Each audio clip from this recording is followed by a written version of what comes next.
Game over, man. Game over. Johnny. You're gonna need a bigger boat.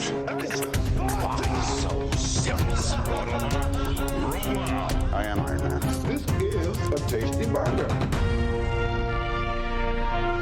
Welcome to the In Session Film Podcast. Welcome to this podcast review for February 7th, 2024, and I'm Jada Duran. And I'm Agent Brendan Cassidy. Hey, thanks for joining us, everybody, for this conversation. We finally know who the real Agent Argylle is. And does it live up to the hype? We'll Good see. question, right? Good question. We shall see, but we know the mystery has been solved. Yeah. And we're going to talk about it. I somewhat joked about this on social media and, of course, at the end of the main show this last week. But the primary reason that Brendan and I are here, or at least the primary reason I'm here, I can't fully speak for Brendan, but like you, we have seen this trailer, or the trailer for Argylle anyway, a bajillion times. Yeah. And so I had to see the film and schedule this review with Brendan just so I can sleep at night knowing that I did not waste my time watching that trailer 1,000 times. We have to talk about the marketing for this film. And I think that's a great introduction for that. There's a lot of jokes out there about how this trailer basically played in front of everything. Right. Every time I went to the movies to see something, there is the trailer for Argylle. Not even just a trailer for Argylle. The same trailer. The same trailer. For like 8 months. For like it was 8 a long months. time. And because of that, I was really hoping for this movie to do well. I really was, because that is a very particular kind of marketing strategy that we just don't really see at all anymore, even if ever.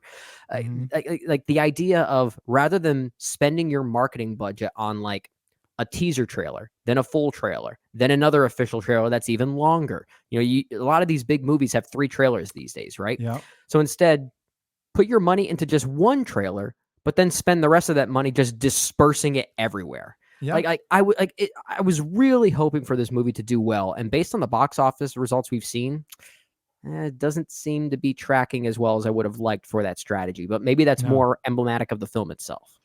Yeah, it is interesting. I don't know if it's because of the quality of trailer, even though the trailer was fine, but it did end on a note that got people talking. So, but here's the thing about it, though, Brendan. I think there's perhaps an argument to be made that it isn't the trailer itself that is provoking that.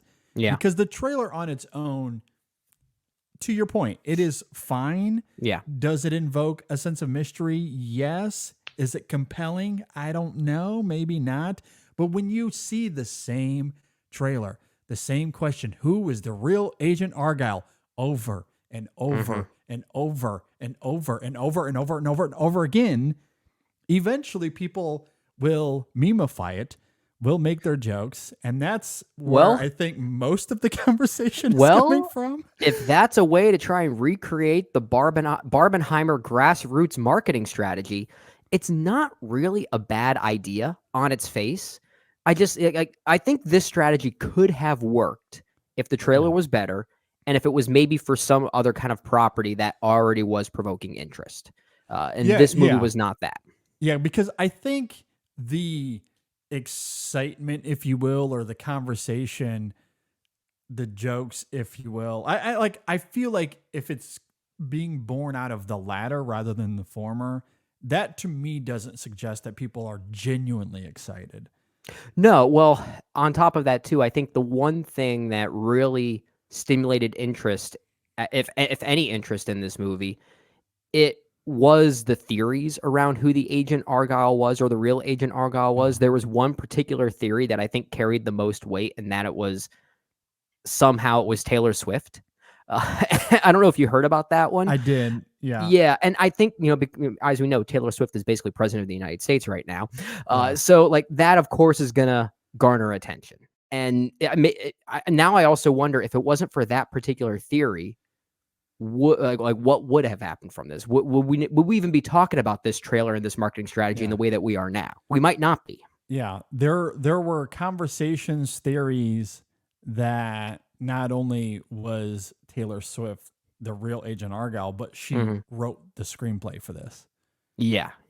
Which is insane. But that's the world of the internet. So, look, she did not write this. I think she did not. It's pretty clear. If you've seen the film, she had no affiliation with this whatsoever. Yeah. No, this is a Jason Fuchs screenplay. Is that how you pronounce his name? I'm not sure if that's how you say it. But I'm not going to say it another way just to not have to be censored out. But I think it's Fuchs. Yeah, and he's the single screenwriter, credited screenwriter there as well, who wrote It Chapter 2. Interesting. Also, La La Land had a hand in that as well. Oh, he did? I didn't know that. Others. That's what it says here anyway. Really? Okay. Yes. Interesting. Absolutely. So, I mean, obviously, so La La Land is written and directed by Damien Chazelle. So he's not a credited screenwriter. My guess is he had. Was he a doctor or something on it, maybe? Yeah. That is my guess. So, okay. Because if you look up the official credits, he's not listed under the official credits. Yeah, I was going to say, I'm looking at his IMDb page right now on my phone, and I have the writer section filtered out. I know it's not listed there either. But yeah, that's interesting. I didn't know that. At any rate, this film, again, not Taylor Swift, not Damien Chazelle. It is actually directed by Matthew Vaughn, who Brennan and I have gone back and forth on here on the show in the past. Yeah, this is probably our biggest form of contention, is this director. Yeah, yeah, I think so. Well, and here's the thing, like, for quite a while, I actually liked Matthew Vaughn. I don't know if I'd go as far as to say I loved him, but I did like his work. Yeah. I thought Layer Cake was entertaining and fun. Kick-Ass, you and I disagree on Kick-Ass, but I did like that film. I think it's okay. But his work on the X-Men films, I think, is quite excellent. Well, this is why I'm always rooting for Matthew Vaughn, is because I think X-Men First Class is the best X-Men film. At least it is my favorite. And I do think that's also his best movie, Matthew Vaughn's. That's at least, again, best favorite, semantics, whatever. But it is at least my favorite. And I've liked a few of his films. I'm with you on Layer Cake. I think that one's pretty fun. Stardust, I actually think, is a pretty good film. I think that one's very playful and entertaining. And I think where we might disagree the most is on the Kingsman movies, which I'm not the biggest fan of. In fact, take it with a small grain of salt, my opinion here. The second Kingsman, The Golden Circle, is the only one I don't hate that much, even though I recognize it's not that great of a movie. In actuality, I do sometimes go back to that first Kingsman film and recognize, okay, there's at least a style to this one. It has a personality, and there are entertaining scenes in it. If anything, it's really just the church scene that makes me hate the movie, which I don't care for at all. But everything else around it, I do think it has some flourishes of goodness. I think it's pretty good. I agree with you that First Class is his best film. Yeah. It's really fun, really good, and certainly took that franchise in a much needed direction. And then he comes out with Kingsman, which I think is quite good. I really like it. Yeah, you like that. You like that. A proponent of even the church scene. There is a style to it, an energy that has this kineticism that I think is really captivating. That's fair. The Golden Circle is more messy for sure. Oh, yeah. Its aesthetics are completely misguided at times. But I think that sense of fun that's in the Secret Service is still there. And I was really drawn into that still. I like the camaraderie of some of its main characters that didn't really get much time together on screen as much as I would like in that first film. I think the final act of The Golden Circle is quite entertaining. That's where it really comes together stuff for me. Is especially really I absolutely agree. Like all of that is great. So yeah, no, I'm there with you. And The Kingsman is by far the worst of the three, but I can't go as far as to say that I disliked it. I had fun with it. I enjoyed it for what it is, while recognizing that it's a far cry from its two predecessors. but I did enjoy it. I know, I don't know Mm. if people are walking in expecting these films to be Citizen Kane. I don't know. It's not a great movie. No. I recognize that, but I still think there's fun to be had there despite its flaws. Yeah, no comment. No comment. Okay. I don't like The King's Man at all. Like that's the one film of Matthew Vaughn's that I will say I hate making strong opinions, but I actually don't find many redeeming qualities in that film. If I'm being honest, it's a Okay. harsh thing to say. It's just it wasn't for me. Wasn't for me. Okay. So we will agree to disagree there. Yeah. I think there's an entertainment factor to the film that does make it redeeming, even if there are many blemishes to be had for sure. Yeah. Yeah. So you and I will simply disagree on that. Yep. So we've gone back and forth on Yeah. Matthew Vaughn. We have. Although which is ironically, always- it seems like we have the same favorite, which is X-Men First Class, Yes. right? Yeah. Yes, we do. Funny enough. So here we are with Argylle. I think that's also one of the reasons I wanted to talk about this in addition to the marketing is that I don't know where we're going to land on this. Mm-hmm. And based off of the little information I have of how you feel about it, I think this conversation is going to be indicative of how uneven we are when it comes to Matthew Vaughn. I wouldn't be surprised if, in the case of Argylle, our high-level overarching feelings on the film are more or less the same, but we're going to find different components within the film that we liked and didn't like. Which feels appropriate to our history with Matthew Vaughn. So Yeah, okay. Well, I guess he's doing something right, provoking conversation. absolutely. So here we are. Let's get into this. It's of course directed by Matthew Vaughn, Mm-hmm. and it stars Bryce Dallas Howard, Henry Cavill, Sam Rockwell, John Cena, Bryan Cranston. Who else is in Catherine this? O'Hara, did you say her? Yes, Dua Lipa, Ariana DeBose, Samuel L. Jackson Mm-hmm. is of course in this.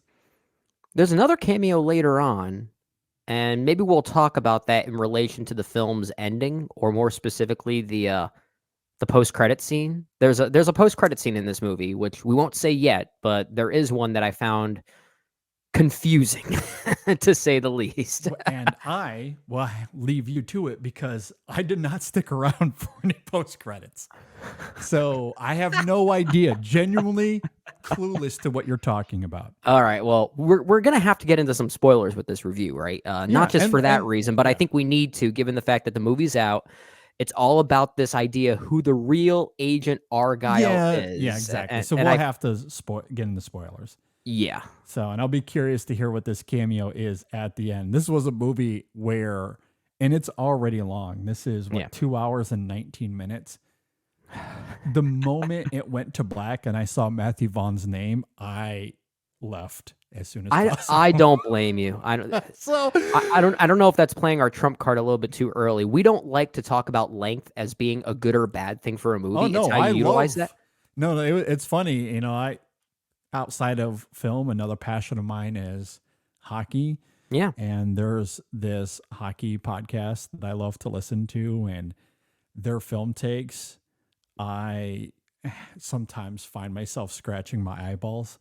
But one of them recently on one of their shows, they were talking about the length of movies, and they had a whole complaining fest about it. And so I, reached out on social media and was talking back and forth with them. But and I was a proponent of the 3-hour movies. They were specifically talking about Killers of the Flower Moon, I believe.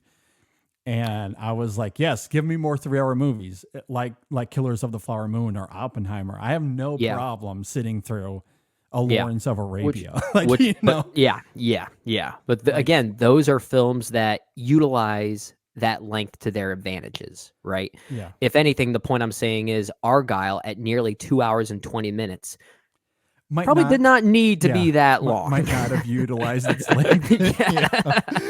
Yeah, for sure. All right, so if you're not familiar with Argylle, it is about a reclusive author who writes espionage novels about a secret agent in a global spy syndicate who realizes the plot of the new book she's writing starts to mirror real world events in real time. I love the Brendan. animation. I love In the real animation time. there. Yeah.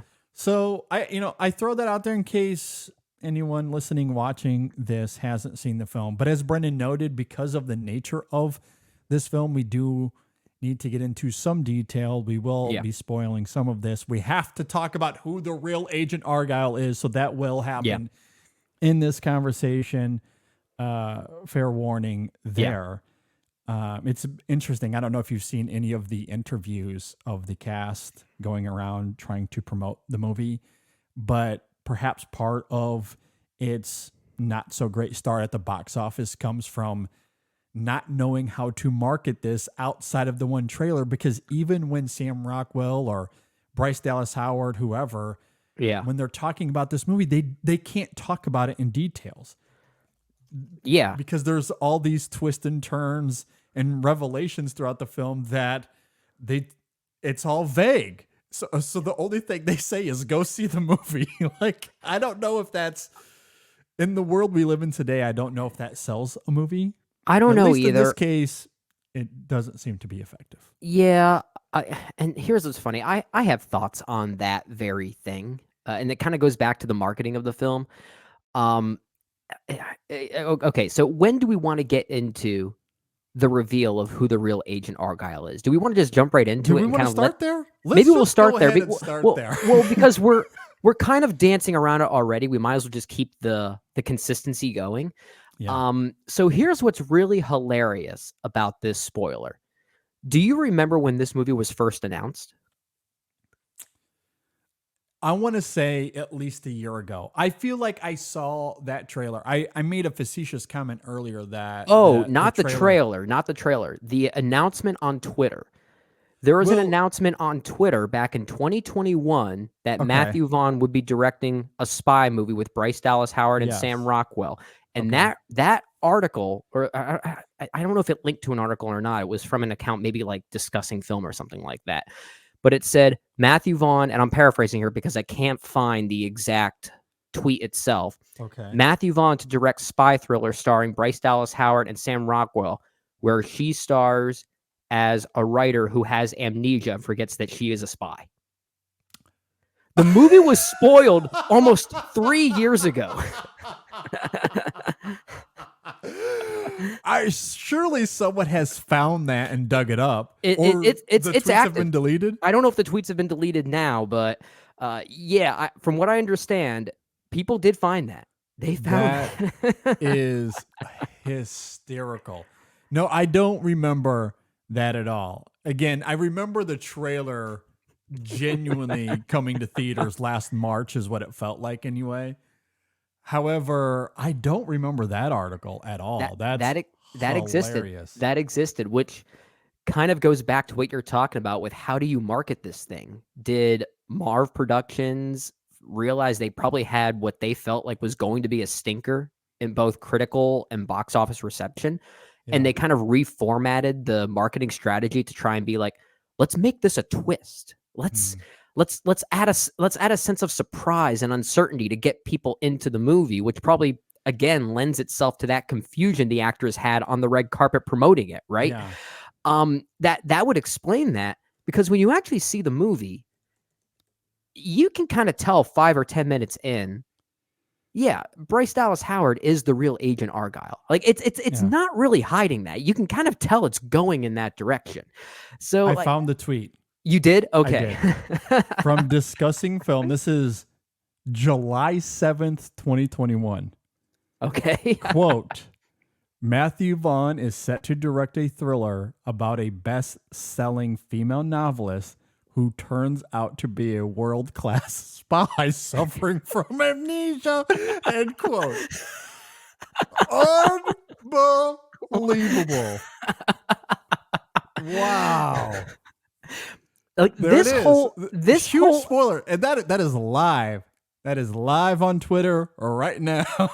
This whole event might get studied in film classes just like Barbenheimer was. Like this whole notion of this announcement, this reformatting of marketing strategy, that is ridiculous. I can't believe that. But yeah, that is so funny. That's a long-winded way of saying Bryce Dallas Howard's Ellie Conway is the real Agent Argylle. Yeah. Yeah. That is, I can't, my mind is so blown. Like, I can't believe. So, like, at what point between July 7th of 2021 and whenever that trailer premiered, let's say last April, at what point in that time frame did they decide, okay, let's not use the amnesia as our marketing device. We'll keep that as the spoiler and we'll frame a mystery around that. Yeah.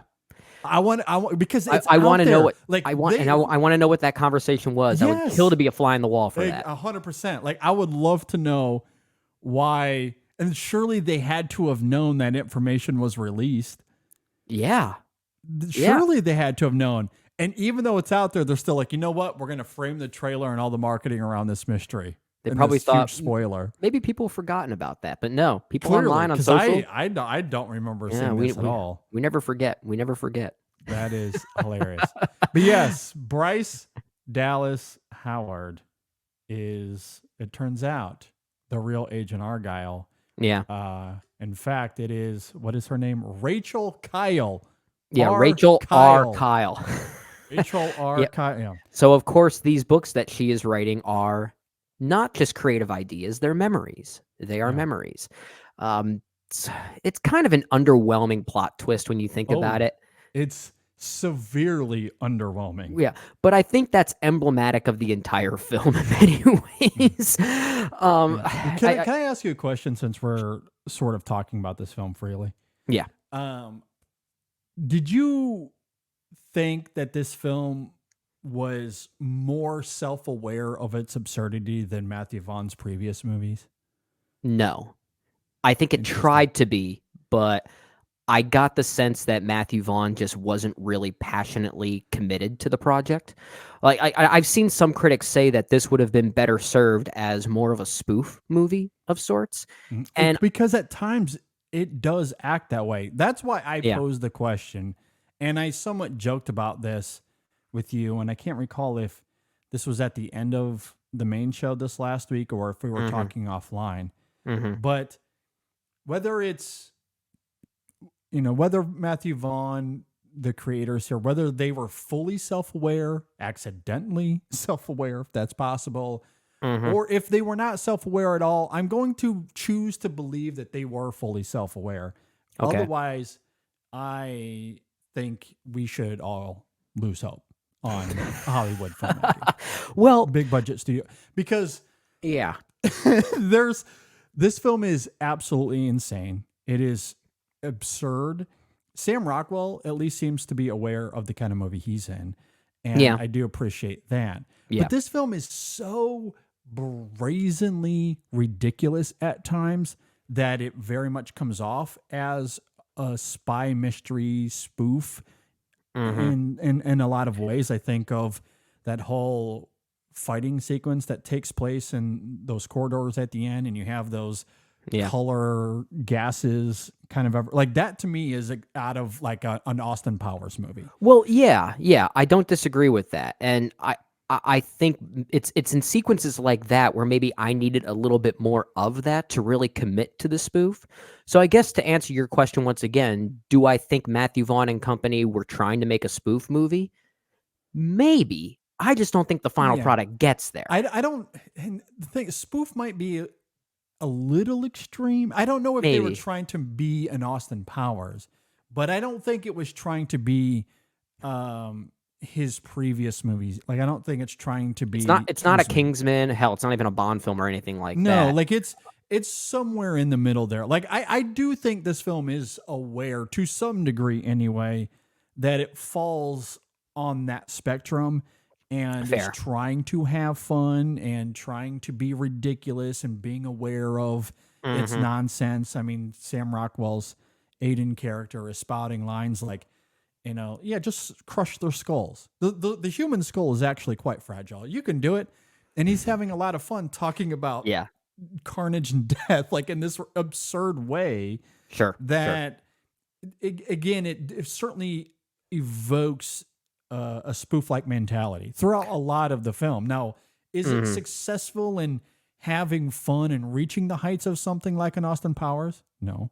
No, But well, that's the I thing. do think Yeah. it's at least aware of it, what it's trying Well- to do. And that's at least a step forward, I feel like. Well, for Matthew it's Vaughn. I feel like it's both a step forward and a step backward, because on one hand, it's a step forward for how we might feel about Matthew Vaughn, the director, and what he's trying to do.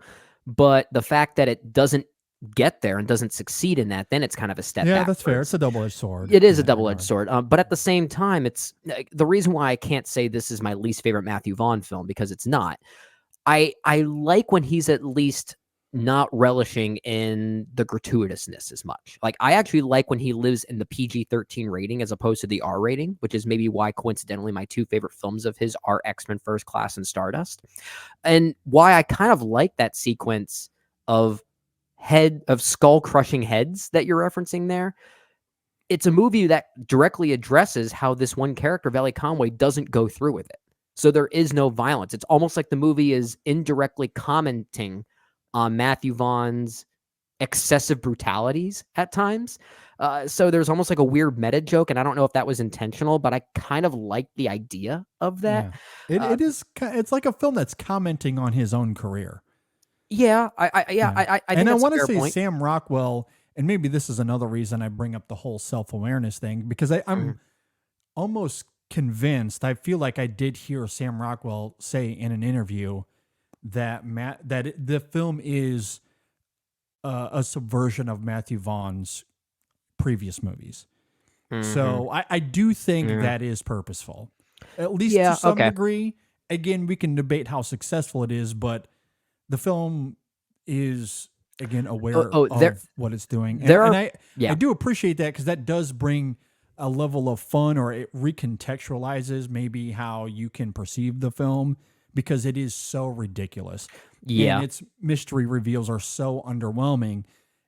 But at the same time, it's not like it fully cares about its mystery, and it's actually trying to be absurd. So in a way, I think it is successful by being underwhelming, because that's a kind of the weird thing point. to say. it's But that's it's again, like the because, is the underwhelming reveal itself kind of part of the joke? Is yeah, that I what- think so. Like, Okay. because I think where the underwhelming sensation comes from is not Matthew Vaughn or the movie. That's the marketing.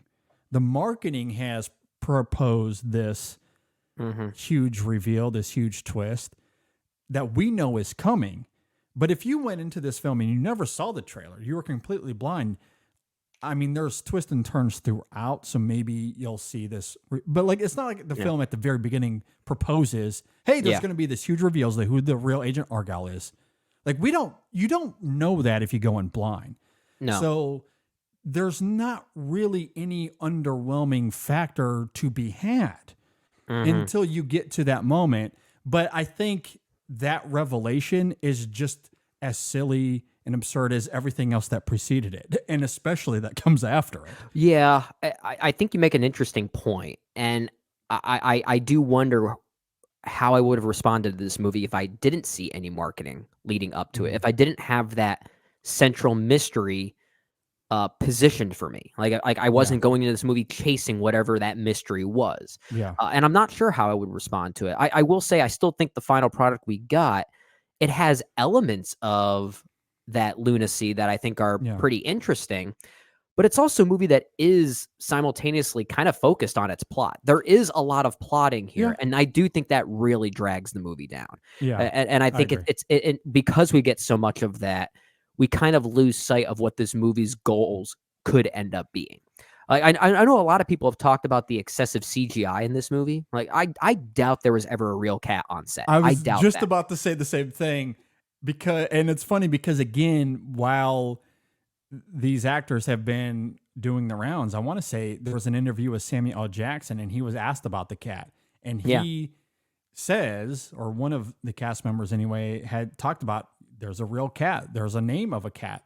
There might have been a cat on set that they used as, I guess, a placement for the CG, but that cat is entirely CGI. Oh yeah, There's but no- that's and it's not good CGI. It's No, pretty it's- bad it's CGI. But But again, that's why I see, want to say, I like, kind of want to defend that. Like, I kind of want to defend the bad CGI cat. Like, Yeah. and I guess that's why I was, that's why I do want to defend this movie at times, because there are pockets where I felt like Matthew Vaughn was sort of critiquing himself, and the I think it's purposefully bad. I do. yeah, which is, if it's purposefully bad, I don't want to defend the movie for that, but at the same time, the movie is also just kind of bad for it's just being bad. It's How both. does that get approved is what I want to know, because this I don't movie has know. a budget of $200 million. Well, that's because of what Apple bought. Like, Apple Is it? paid. Okay. They decided to shelve that money out for this movie, which is an interesting sum of money for something like this. I don't think the budget itself for the movie, as far as the making of it, was that high. I could see this playing well at home, more so than in theaters. And maybe that Yeah. was the thought process the whole time, because I think of something like The Gray Man's on Netflix or the Hemsworth action films on Netflix. This those- is way more in line with that aesthetically Yeah, speaking. yes, I agree. So I feel like Apple either saw an early screening of this, or they were sold on Matthew Vaughn's vision and understood that this was probably not going to get much play in theaters. But like The Gray Man and those kind of movies, this could play well at home. We'll gladly Yeah. put this on our streaming service because people will eat this up, not in theaters, but they'll gladly watch this at home. And It's a the good- last yeah, it's a few good years, distraction audience movie. behaviors have suggested that that's the case. Yeah. So I think think it's a blame movie them that for that decision. I think it's a movie that would fit well in that sort of world. And Yeah. even if you had it on in the background as a distraction, I do think it kind of works that way. I mean, you and I, if we were not sitting here talking about this, there's no way we're going to the theaters to watch this either. Probably not. Not No. on our own. I'm certainly We have a not. job to do. Yeah, like if you and I were not sitting here reviewing this, I would have never have seen that movie in theaters, given my lifestyle. And Yeah. like if the pure cinephiles that just want to see everything and have the time and energy for that, God bless your soul. And- I envy you. And of But- course, it's a movie like this that goes to theaters, whereas you and I would probably prefer to see something like Orion in the Dark in theaters, but we had to watch that on but Netflix. That's at home. Oh, the ironies. Yeah. Yeah. I mean, unfortunately, that's just the way that it is. But I understand why Apple would buy it. I think this will get seen at home. Yeah. Is it worth $200 million? I don't know. Maybe that's a high price tag. That's a very high But price I tag. understand the thought process. And I Well, don't disagree with it, honestly. And maybe they thought there was franchise potential out of this. I don't know. Maybe. And that could be a part of it as well. If Yeah. enough people do see it when it does come to Apple TV Plus. Mhm. But because I do think while it might not render great marketing, it might not be an incentive to go see it in the theaters. Yeah. Especially because we live in a world where spoof movies more or less don't exist. And this isn't a film that is marketing itself as a spoof movie. It's not. No, I mean there are times where the film embraces a certain kind of tone where I could have imagined, like, if Leslie Nielsen were still alive, he would be playing the Bryan Cranston character. Yeah.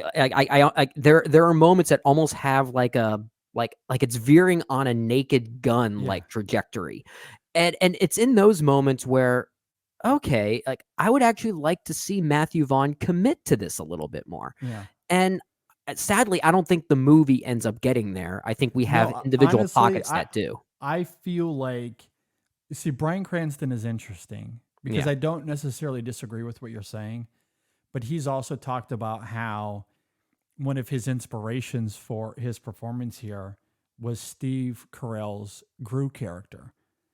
I feel I can this actually see that. film- I feel like this would tonally be more appropriate if he was actually genuinely more cartoonish, like in that way.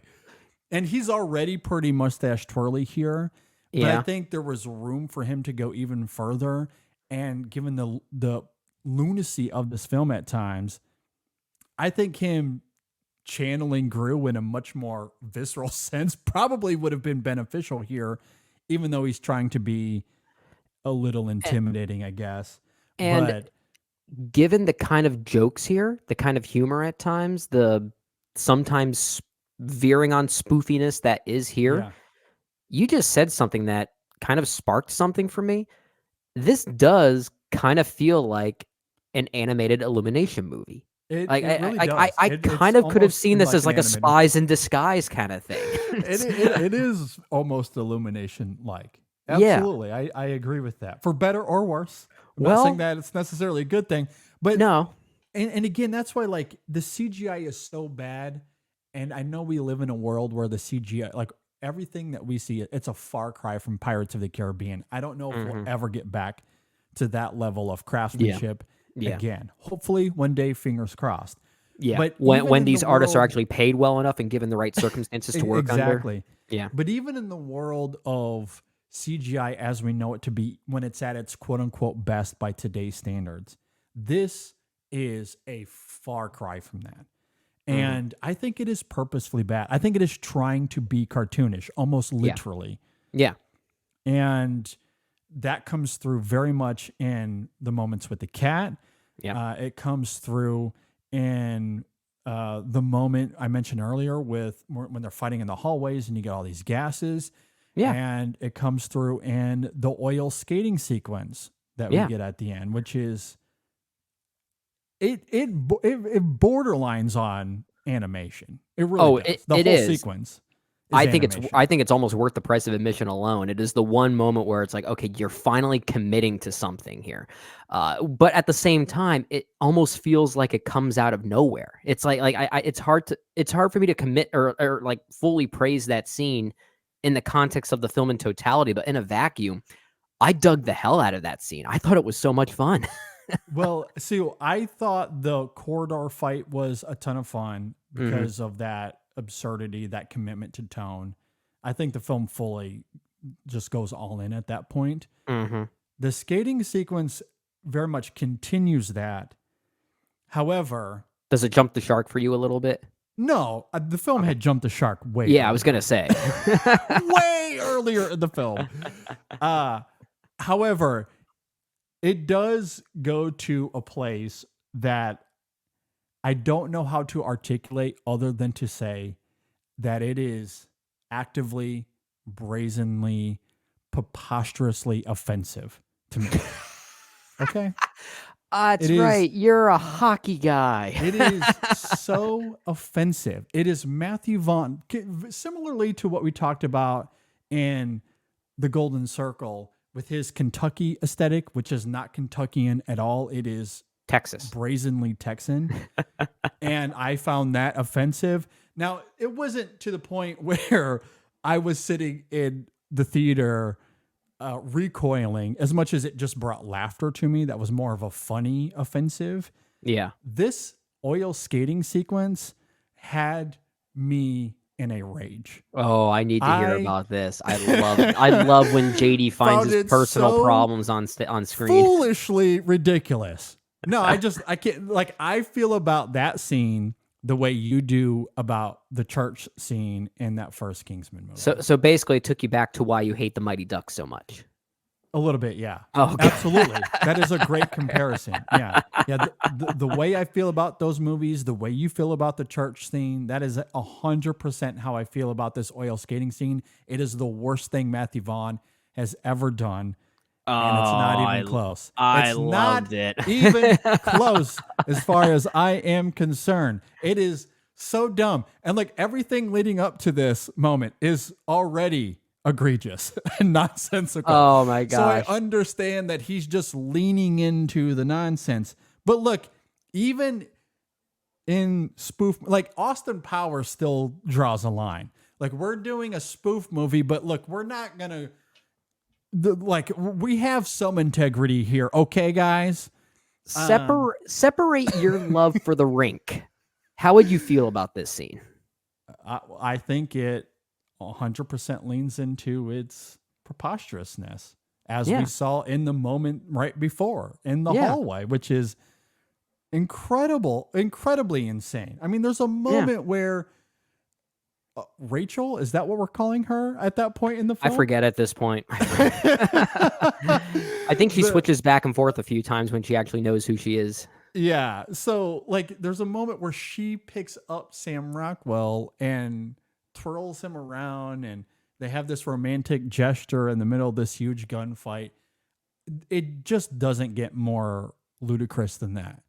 Yeah. But it's Yeah. a moment that the film had built up a couple of times before. So it did immediately render a few chuckles from me. But no, this oil, it crosses a line. It crosses a line. And I couldn't do it. No. Well, thankfully, absolutely not. thankfully That's I not don't how skate. oil works. Thankfully, I don't skate, so That's it not didn't how cross the line. skating works. Absolutely ridiculous. Oh, Now, JD, you're funny. I I will love say, this. I will say the animators did get some of the movement right. I will say that, especially when she's skating backwards and the turns, which is always the hardest part. Yeah. They get that part actually right kinetically. So I will give them credit. But no, that's not how oil works. Like to me, it's like This it's this one is thing not to this go is also into- not a movie that's giving you a physics lesson on skating. No, it's not.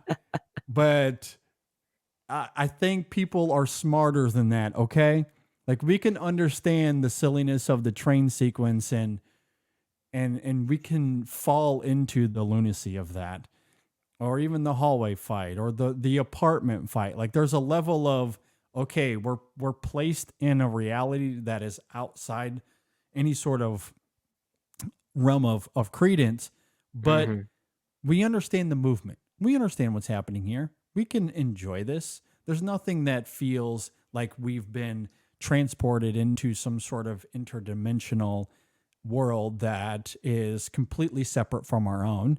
So we understand this. I get it. Mm-hmm. The skating sequence? Nope.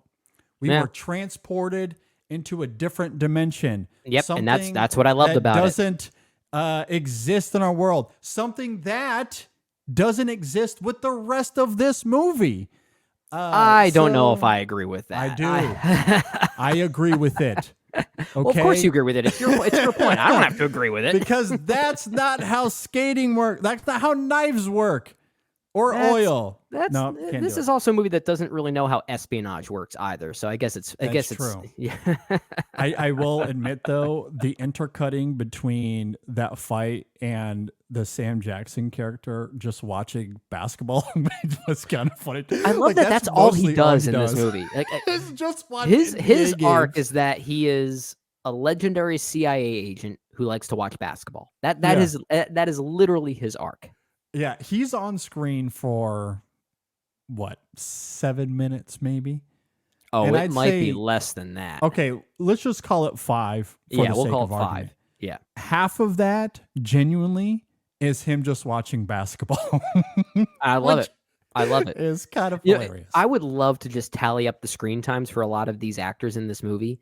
Henry Cavill, who on the poster is dead center, you'd think he's the star. He might be in this for maybe 10 minutes. Yeah. Um, He's in John, it a lot at the beginning and not Yeah. much after that. he's the thing is like he is intercut Yeah. often, which makes Yeah. it seem like he's in the movie more than he actually is. It's amazing what editing can do to trick the brain into thinking someone's actually a star of a movie. So he's in a lot of scenes, or he's in a lot of frames, I should say, but he's not in the movie a ton in totality. Once they reveal the quote unquote real Argyle down, Mm-hmm.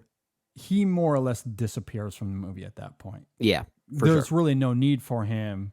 Not that there's any logic to the screenplay or writing here, but there's really no need for him there. So I No, understand no. why he's gone until kind of those last few moments there. Yeah, I did like some of the subtle touches of where Ellie Conway was getting her quote unquote inspiration from. So even though she is the real Agent Argylle, Rachel R. Kyle, that's her name, the visual look of Agent Argylle from her books is tailored after Sam Rockwell. Like I like some of those like little touches there that I think are they're at times a bit clever. Like there is at times a cleverness to the way the film visualizes those parallels, and I will at least give Matthew Vaughn some credit there. Yeah. No, I like that as well. And speaking of Rockwell, he's a treat. He's my favorite. He's thing really about good. This film. Yeah. In fact, I don't think anyone here is really bad. I usually like Bryce Dallas Howard as an actress, and I think she's pretty good here. Yeah. I would say Sam Rockwell is probably the standout as far as knowing the kind of movie that he's in. It's him and Catherine O'Hara. Those are the two that I think do the best at really taking advantage of the kind of movie that they're in. So like I think they're maybe the strongest for those reasons. Poor Ariana DeBose is just given the short end of the stick, though. Her and Dua Lipa are in the film for about 45 seconds. Yeah. And that's about it. Yeah. Yeah. And of course, poor John Cena, who. And John Cena. Yeah.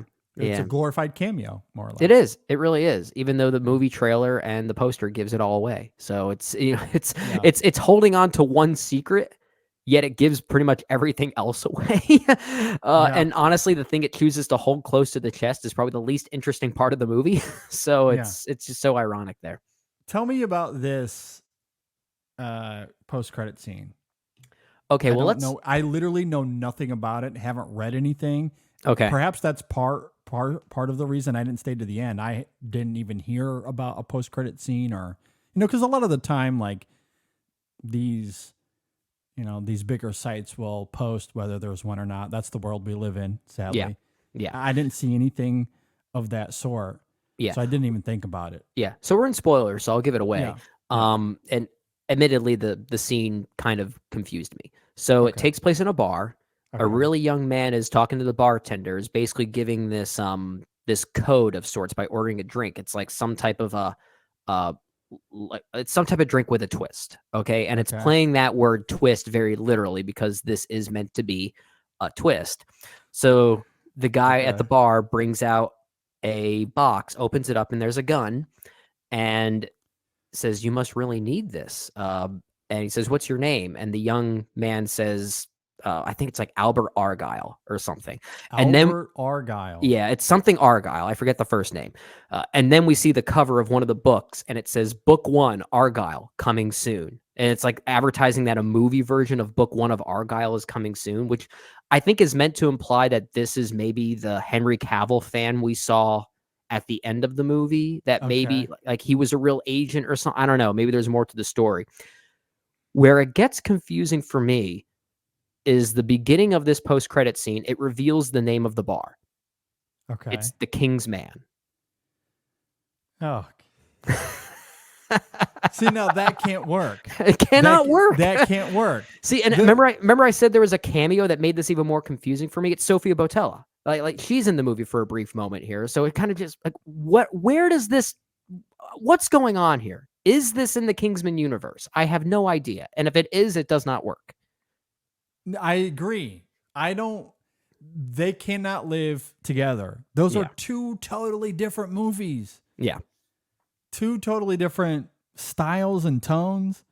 Like we've spent this whole conversation trying to give Argylle as much credit as we possibly can. It's not a great movie, but we've been trying to give it at least some credit, and that it's bordering on being this spy subversion, this spoof movie, if you will. The Kingsman movies are not doing that. They're fun and entertaining, but dramatically they take themselves way more seriously than this does. Yeah, you comparatively, can't blend those two.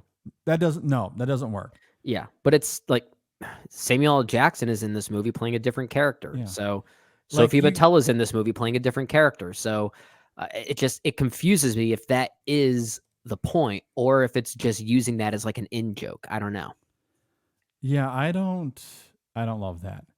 I mean, that's like trying to put Sean Connery's Bond and the recent movies. Like that just wouldn't work because that character comes out of a cartoon, like a cartoon spy movie. Yeah. Where Daniel Craig's movies were obviously much more grounded and real and visceral. Sure. Yeah. You can't that doesn't they might be the same character, but boy, they come from very different movies. No, they just stop it. Yeah. Stop it. I can't tell if this was just someone trying to franchise their own filmography. So I don't know. I mean, if it was meant to be a joke and that's all that it is, I can live with that. But. The reason why I think it might be a joke is it's because the King's Man name of the bar. that I'm talking about here, that's not a reveal or anything. Like the second the post-credit scene starts, it just bar. there. It just Yeah. you just see it there. It's like, oh, it says the King's Man. Okay, so maybe it's just meant to be a little joke or like a little It in could just joke be a or something. reference, maybe. Yeah, because I'm with you that not only does this seem questionable as far as the mechanics of it, I did still get the vibe that this wasn't suggesting it's all in the same universe. Oh, okay. Okay. Yeah, but I know some people who think it does, simply course. because it's called the King's Man and it is utilizing the same logo. Yeah. So I don't know. Okay. Well, I guess we'll find out. Find out Kingsman 4 is also Argyle 2. Yeah. I mean, oh God. I mean, I hope they live. I imagine that Apple will try, especially if the streaming numbers are good, we'll see a second one. But Yeah. hopefully, well, I mean, I guess I'll be open-minded. Just because this film isn't good doesn't mean the sequel. Just make a better movie. Yeah. Just make, and I think there's potential here, which is why it's not my least favorite Matthew Vaughn film. It's definitely bottom tier, but it's not the worst if you ask me. Oh my God. I don't even know if it's close. I think this is easily my least favorite. Easily. I'd still take this above The King's Man. Yeah, no, the King's Man is not great, and I think this is at least 14 rungs up the ladder above Argylle for me. Okay. I don't even think it's close. This is the only one of his movies I just flat out dislike with very little that is redeeming. Yeah. Well, you also like Matthew Vaughn more than I do. I'd say I about half of his movies I'm not really the biggest fans of. I wouldn't say I hate them all, but I'm at the very least mixed on most of his films, aside from X-Men First Class and Stardust. But yeah, it's definitely not up there. It's definitely not up there. No, I mean, and again, that's the thing with Matthew Vaughn. Like, I wouldn't rate any of his movies. Like, if I was logging these on Letterboxd, First Class gets 4 stars for me, and that's probably it. I don't think but all of them for me sit in that 3 to 3.5 star range, except for the King's Man. That's probably more like 2.5 stars. But again, it's not great, but like I said, I still enjoyed it. Like, there's just an entertainment factor to his movies that I really like. Kick-Ass might come close to that 4-star range. I do really like that first one. The sequel, maybe not so much. But that first one, I do think is quite good, especially the whole Nicolas Cage element of that film. Nicolas Cage and Chloe Grace Moretz, like that whole dynamic is aces. And maybe that's why I'm frustrated by Kick-Ass, because I actually wish it was their movie. And that's certainly fair. I do agree they steal that film in some ways, but I still really like what that film is doing overall, and so that one's the closest to First Class for me. But the rest of them, again, I enjoy them for what they are. They're nothing extravagant. I'm not sitting there blown away, going, "Oh my God, can you believe this movie? I cannot wait for the next one." But I enjoy them. Like, I'm sitting there feeling like I'm not wasting my time. Argylle is the only one of them where, as I noted earlier, I couldn't wait to leave. I think it's hilarious. I would love to see Matthew Vaughn do an animated movie. This is the closest he's come in some of those sequences. I thought, okay, like, I think your sensibilities could fit within that style of movie making, that tone, and I would like to see that.